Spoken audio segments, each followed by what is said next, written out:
أهلا وسهلا بيكم متابعين قناة حكايات ميرو في حكاية جديدة وحلقة جديدة. الحلقة دي جايين نتكلم عن الإعلان الرسمي لموسم الرياض 2024. نشر المستشار تركي آل الشيخ رئيس هيئة الترفيه بالسعودية الإعلان الرسمي لموسم الرياض لعام 2024، وظهر فيه النجم أحمد عز ونجم كرة القدم كريستيانو رونالدو.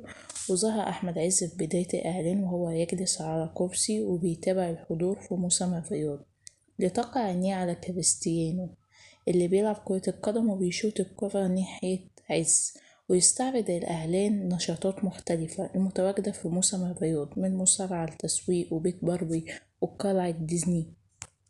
أكد المستشار تركي آل الشيخ من قبل إن أحمد عز ليه مكانة كبيرة بالنسبة له، قائلا بذل معانا مجهود ضخم في موسم الرياض وجولة المملكة وتعب معانا كتير، ونحن نقدر ما يقدرنا، وتم تنصيبه وجها